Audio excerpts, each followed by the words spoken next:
जय माता दी दोस्तों, माँ दुर्गा के दरबार चैनल में आप सभी का स्वागत है। मैं आशा करती हूँ आप सभी लोग बहुत अच्छे होंगे और माता रानी की कृपा आप सभी पर बनी रहे। दोस्तों, आज मैं आपके लिए प्रदोष व्रत कथा लेके आई हूँ, जो कि एक पौराणिक कथा है। वो सुनाऊंगी। उससे पहले अगर अभी अभी तक आपने हमारे चैनल को सब्सक्राइब नहीं किया है तो जल्दी से सब्सक्राइब कर लीजिए और नोटिफिकेशन को ऑन कर दीजिए, जिससे हमारे सभी वीडियो आपको मिलती रहे। तो चलिए शुरू करते हैं आज की कथा। प्राचीन काल में एक गरीब पुजारी हुआ करता था।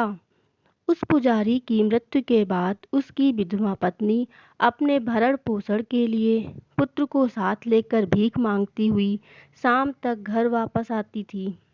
एक दिन उसकी मुलाकात विदर्भ देश के राजकुमार से हुई, जो कि अपने पिता की मृत्यु के बाद दर दर भटकने लगा था।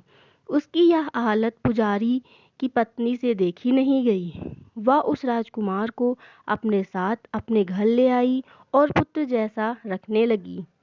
एक दिन पुजारी की पत्नी अपने साथ दोनों पुत्रों को सांडिल्य ऋषि के आश्रम ले गईं। वहां उसने ऋषि से शिव जी के प्रदोष व्रत की कथा एवं विधि सुनी तथा घर जाकर अब वह भी प्रदोष व्रत करने लगी। एक बार दोनों बालक वन में घूम रहे थे। उनमें से पुजारी का बेटा तो घर लौट गया, परंतु राजकुमार वन में ही रह गया। उस राजकुमार ने गंधर्व कन्याओं को क्रीड़ा करते हुए देखा तो उनसे बात करने लगा। उस कन्या का नाम अंशुमति था। उस दिन वह राजकुमार घर देरी से लौटा। राजकुमार दूसरे दिन फिर से उसी जगह पहुंचा जहां अंशुमति अपने माता पिता से बात कर रही थी। तभी अंशुमति के माता पिता ने उस राजकुमार को पहचान लिया तथा उससे कहा कि आप तो विदर्भ नगर के राजकुमार हो ना, आपका नाम धर्मगुप्त है।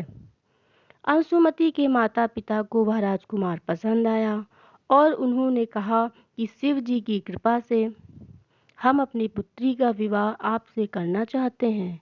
क्या आप इस विवाह के लिए तैयार हैं? राजकुमार ने अपनी स्वीकृति दे दी तो उन दोनों का विवाह संपन्न हुआ। बाद में राजकुमार ने गंधर्व की विशाल सेना के साथ विदर्भ पर हमला किया और घमासान युद्ध कर विजय प्राप्त की तथा पत्नी के साथ राज्य करने लगा। वहां उस महल में वह पुजारी की पत्नी और पुत्र को आदर के साथ ले आया तथा साथ रखने लगा।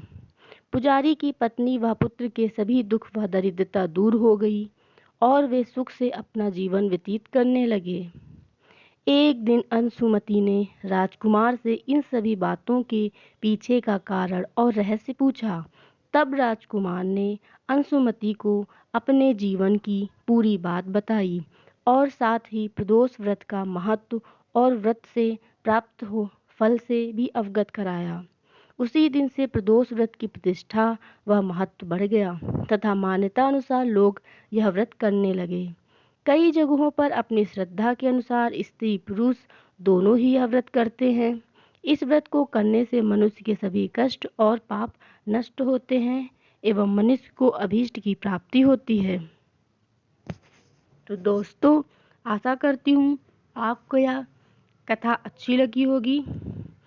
अगर आपको यह कथा अच्छी लगी है तो अपने कमेंट हमें कमेंट बॉक्स में लिख कर ज़रूर बताएं।